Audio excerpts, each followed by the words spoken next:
If you think that I was geeking out on any previous episode, you have not seen anything yet. I really get excited about the intersection of art and science, where fact meets the unknown. And I promise you, if I'm ever boring you because I sound exactly like your professor, or if you ever feel like rolling your eyes at me because you're like, okay, Eva, it's getting a little woo woo, I urge you to stick with me because I am confident that by the end of today, you will walk away with a brand new perspective on life. Welcome to Wellbeing by Design, the podcast where we explore the art and science of authentic well-being.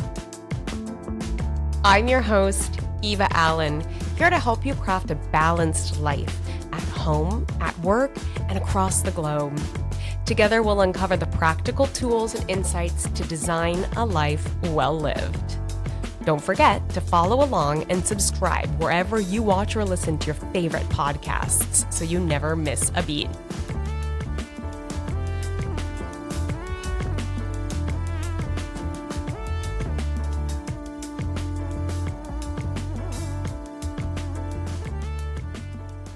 Well, hello there and welcome. If you're listening in chronological order, and who actually does that? But if you are, congratulations, you have made it officially through the first 3 foundational episodes of Wellbeing by Design. Who, what, when, where, why, you've made it through it all, and you have made it to another foundational episode. You may think that I'm joking, but I'm not actually, because I believe that what we will cover today sets the foundation for the entire experience of living. And isn't that what this show is all about? Maximizing your experience of life here on Earth? Let's jump right in. Our entire experience of living is defined by our judgment and our perception, how we feel, what we think, how we interact with our environment, the people around us, the world around us. It is my goal to empower you to design your own experience of living, to design a life where you can embrace whatever authentic well-being means to you. And in order to do this, we first have to understand how we feel and break down this concept of thinking. This is one of my all-time favorite things to teach because it unlocks everything, in my humble opinion. Today, we will be conquering the concept of self. We talk all the time about self-care, self-love, prioritizing yourself, putting yourself first. So what the heck is self? Who are you? That's rhetorical, don't worry. What I want to do is help you understand the concept of self and how you identify with your own sense of self. Believe it or not, I'm going to approach this from a scientific perspective at first. Then we will expand even further by melding it into an artistic expression. Starting with the black and white, the truth, the proof, the science. And the truth is, I am about to blow your mind. Be prepared. You do not just have one brain.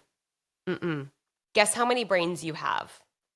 3. You have 3 brains. And you caught me. Maybe I exaggerated just a skosh because perhaps anatomically speaking, these all come together in one physical unit, which is commonly known as the brain.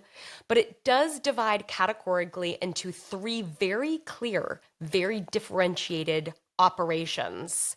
And there's this really beautiful interconnectivity of these 3 key areas throughout today's episode. I'm so excited to pull this all together for you because this is mind-blowing for me to even think about. I've studied this my entire adult life, and this still blows my mind. After tuning into today's episode, you will be able to not only understand what each of these three sections mean, but also how they're interconnected with each other. In your brain, you scientifically really do have three primary sections, which scientists have understandably dubbed as three separate brains. First and foremost, you have your neocortex. This is right up here in the front. This is our human brain or our rational brain. This is our executive state. It controls abstract thought, language, decision making, reasoning and rationalizing, logic and thinking. This is our conscious brain. The second area is housed right here in the middle of our brain, and this is our mammalian brain. It's our animal brain. This is where our limbic system is housed, and it operates your social emotional state, your habits, your memories. This is where your personality is formed, values, beliefs, likes, and dislikes. If you've ever seen the movie Inside Out 2, this is like the islands of personality, which are core memories that work together to form aspects of Riley's personality based on beliefs and character. I really appreciate the movie Inside Out because it does a really fun job of putting this visual together of how our brain works. Now, we have what's called neural pathways, and our neural pathways are like muscles. They're habituated over time. The more we use them, the more they get built up, the stronger they become, and this is how habits are formed. Our neural pathways are just like muscles. What do you do when you want to build muscle in your body?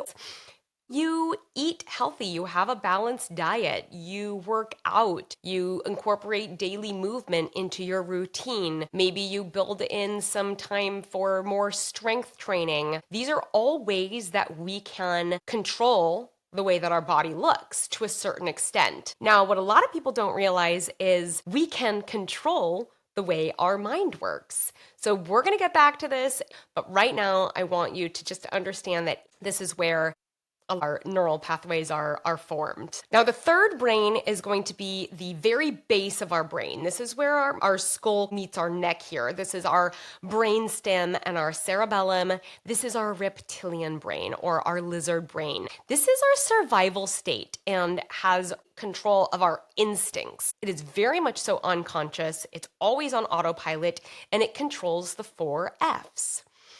I love this. Every time, actually, one specific time I asked this when I was conducting a retreat, I asked if people knew what the 4 Fs were.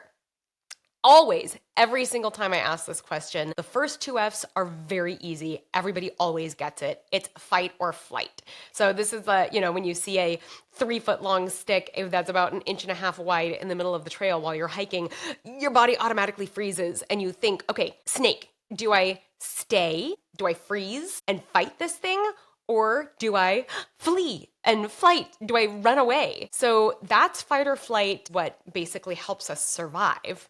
What are the other 2 Fs that help us survive? What do we need? What do we absolutely need? What is fuel for our bodies that we need on a daily basis? Food.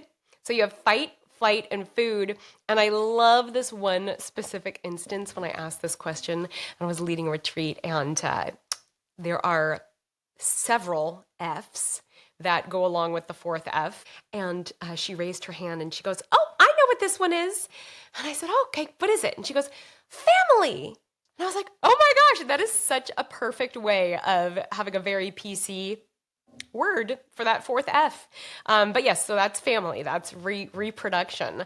How do we make sure that human race continues to exist? These drive all of our animal instincts. So again, we have the neocortex, which is our human brain. We have the mammalian brain, which is our limbic system right here in the middle. And then we have the lizard brain, which is all the way in the back. Now, what's really cool is that our brain is like our motherboard of how we operate. And then it's connected through our entire body, through our central nervous system. Our central nervous system is continuously sending feedback from our brain to our body and from our body to our brain. further than that, have you ever heard of the term gut brain? Like there's this actual feeling like, oh, I have this gut feeling, or my gut is telling me. And yes, actually, our gut is directly connected to our brain. So we have our gut brain, which is more of that lizard brain, the instincts. And then we have our heart brain, which is here from our heart. And this is directly connected to our mammalian brain. This controls all of our feelings and our likes and our dislikes. And then we have the human brain. That's the thinking brain. That's directly connected to our neocortex. So those are this really beautiful interconnectivity between body and mind.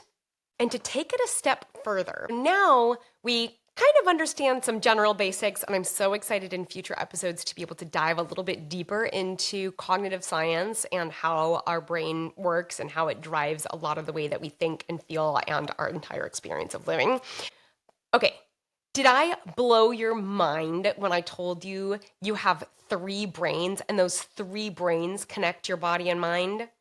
If so, now I'm really going to blow your mind because we get to explore this all from a psychoanalytic perspective. Remember what this episode is all about? Yes, self. This episode is all about the concept of self. I could talk for hours and hours on end about Freud. We would have a Freudian field day, if you will. And maybe we'll do that one of these sessions. But today is not today. Don't worry, I'm going to break it down super simple, super easy for you. What we're going to do now is just very simply cover the general understanding of how the concept of self works. So, in Sigmund Freud's psychoanalytic theory, can you guess how many levels of self there are? You nailed it! It's 3. You're absolutely right. There are 3 levels of self, just like you have 3 primary categories in your actual brain. And I need you to imagine now an iceberg. So if you can imagine this iceberg, there's surface level water and you see the iceberg above the water. And now I need you to think, how much do we not see? What's below the surface here? And we'll start with the easy part. We'll start with above water.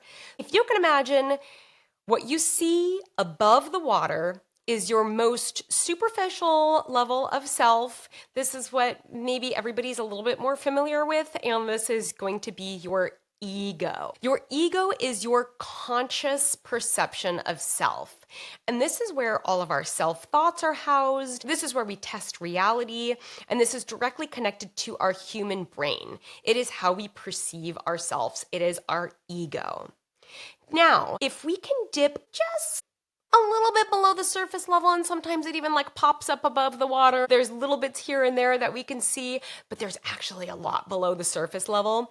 This is going to be your super ego. This is your second level of self, and this is directly connected with your animal brain or your mammalian brain. This is where we get into the preconscious or subconscious. We don't have to tell ourselves to feel this way. We just feel this way. So this is going to be our superego, which houses all of our ideals, our morals, our beliefs, our values.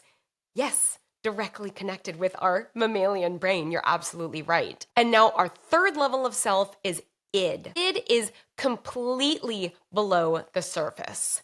This is absolutely unconscious. It never pops up above the surface. This is really that bottom level of the iceberg that is so deep that you don't think about it because it is on autopilot. This controls our basic impulses, pleasure principles, and unconscious urges and desires.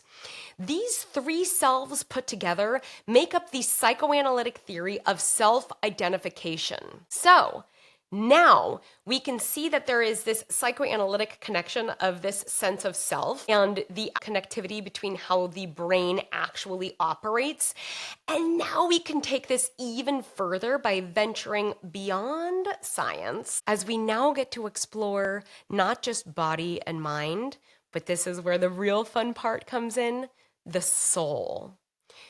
The soul is a very special topic, and it is difficult because this is where we can get very subjective. There are different interpretations of the soul. Now, I'm going to take one iteration in today's episode. I'm not going to explain every aspect of soul, but I do want to tie this in because this is where science intersects with art. This is where fact intersects a little bit with the unknown. What we do know is that we are not our thoughts. We are not our feelings. These thoughts and these feelings, these are fleeting. These are passing. They come and they go. We also know that we are made up of binding and kinetic energy of the particles within our atoms. Like our entire body and our brain are basically stored energy. Most of our mass as living beings, it's actually stored energy, right? So it's mass. We can see it, we can touch it, it's real, it exists, but it's also put together by this scientific concept of stored energy. If we can come into this space with the concept of energy in mind, then I believe you will really, really appreciate this perspective. If you've ever done any type of work in the whole chakra field, you will love this. And if you haven't done any work in the whole chakra field, maybe you will love it even more. So get this. When you think of this energetic alignment as a living being, as a human being, we have these chakras. We have several chakras within our bodies, and then we also have chakras below and chakras above.